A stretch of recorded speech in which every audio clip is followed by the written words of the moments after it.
Assalamualaikum warahmatullahi wabarakatuh. Bismillah, walhamdulillah, wassalatu wassalamu ala rasulillah wa ala alihi wa sahbihi wa man wala. Amma ba'du.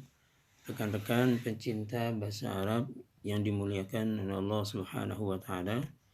Kali ini kita akan mempelajari tentang pembagian kata di dalam bahasa Arab. Kalimah atau diterjemahkan dengan kata terbagi ke dalam 3 jenis. Yang pertama yaitu kata isim, ismun atau isim yaitu kata benda. Yang kedua fi'lun atau fi'il yaitu kata kerja. Yang ketiga yaitu harfun, huruf atau kata depan di dalam bahasa Indonesia. Baik, yang pertama kita akan lihat kata apa saja yang termasuk di dalam isim. Yang pertama yaitu kata benda atau nama benda. Seperti ilahun yang artinya Tuhan, rasulun utusan, ardun bumi, samaun langit, ad-dinu agama, ar-rajulu laki-laki, imra'atun perempuan, rak'atun rakaat, al-kursiyu kursi, Muhammadun Muhammad, Khadijatu Khadijah, Misru Mesir, Makkatu Makkah. Kita lihat pada kata benda atau nama benda ini tanda-tandanya adalah diantaranya ada tanwin di akhir kata. Seperti pada kata ilahun, rasulun, ardun. Kemudian juga ada alif lam. Seperti pada kata ad-dinu, ar-rajulu. Jadi tanwin atau alif lam adalah merupakan tanda isim yang bisa kita lihat pada contoh ini. Berikutnya yaitu kata sifat atau sifat dari kata benda. Seperti kabirun yang besar, as-sagiru yang kecil, wasi'un yang luas, zalimun yang berbuat aniaya, hasanun yang baik, ghafurun yang maha pengampun, al-mu'minu yang beriman, musyrikun yang berbuat syirik, mahmudun yang terpuji, ma'lumun yang diketahui, akbaru yang lebih besar atau maha besar, al-akramu yang lebih mulia atau maha mulia, a'lamu yang lebih mengetahui. Nah, pada jenis yang kedua kata isim ini itu berupa kata sifat. Jadi bisa kita ketahui dari maknanya yaitu bermakna sifat.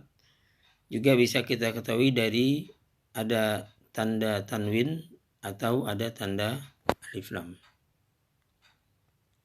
Berikutnya kata yang termasuk isim yang ketiga adalah masdar, yaitu kata kerja yang dibendakan atau jeren.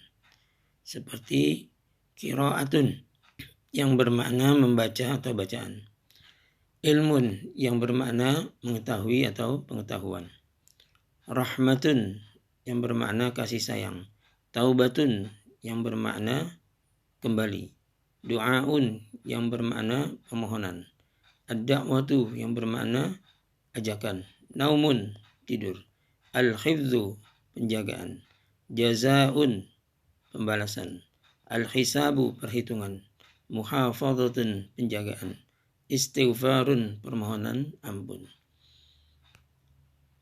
Nah, kata yang termasuk isim yang ketiga di sini adalah masdar. Bisa kita lihat dari bentuknya adalah merupakan bentuk yang ketiga kalau di dalam ilmu tasrif. Seperti pada kata qiraatun yang asalnya dari kata qara'a yaqra'u qiraatun. Jadi masdar termasuk isim. Kemudian ada penjelasan mengenai harokat. Ada 3 bentuk kata isim di sini, yaitu berharokat tanwin atau diawali alif lam, dan harokat akhirnya bisa berubah-ubah bergantung kepada fungsinya dalam satu kalimat. Kita lihat contohnya pada 2 ayat ini, yaitu Allahu yahdi may yasha atiullaha wa rasulahu fasayarallahu amalakum wa rasuluhu kullillahi syafa'atu jami'an. Kita lihat pada ayat yang pertama ada kata atau lafzul jalalah, yaitu Allahu. Wallahu. Di sini kata Allahu berharokat dummah. Harokat akhirnya yaitu dummah. Karena dia menjadi atau fungsinya adalah sebagai subjek. Dan Allah yang memberi petunjuk atau hidayah pada siapa yang dikehendakinya. Kemudian kata Allah yang kedua, yaitu berharokat fathah, atiullaha, karena di sini fungsinya adalah sebagai maf'ul bih atau objek. Atiullaha wa rasulahu, taatilah Allah dan Rasulnya. Berikutnya ayat yang kedua kita lihat fasayarallahu, sama pada lafzul jalalah atau kata Allah. Allahu di sini berharokat dhammah karena berfungsi sebagai subjek. Berikutnya kata yang keempat, yaitu pada kata lillahi, kullillahi. Di sini berharokat kasrah karena didahului oleh harful jar, yaitu li, yang berarti milik. Kullillahi syafa'atu jami'an. Katakanlah milik Allah lah seluruh syafaat. Rekan-rekan sekalian, kata isim yang berikutnya yaitu kata ganti.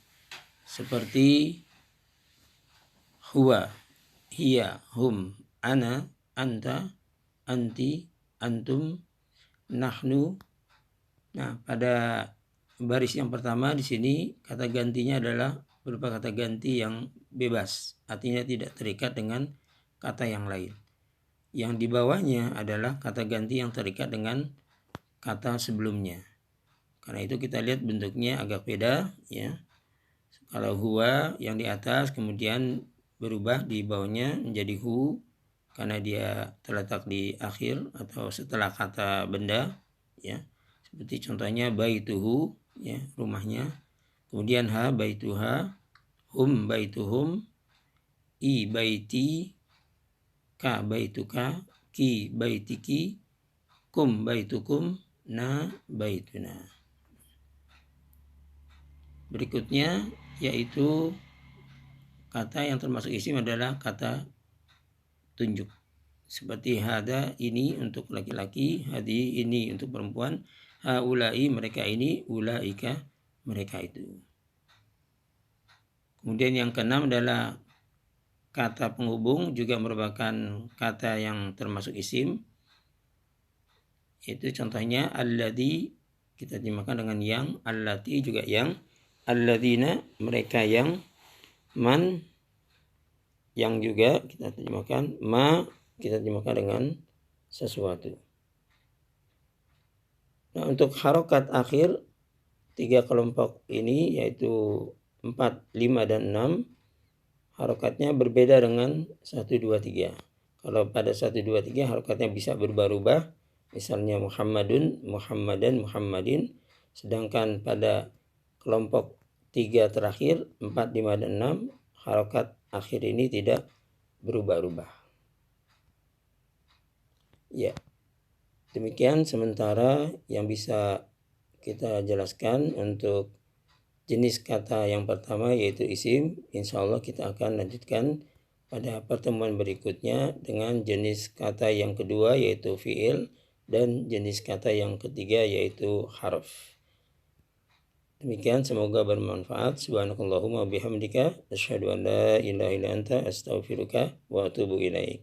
Wassalamualaikum warahmatullahi wabarakatuh.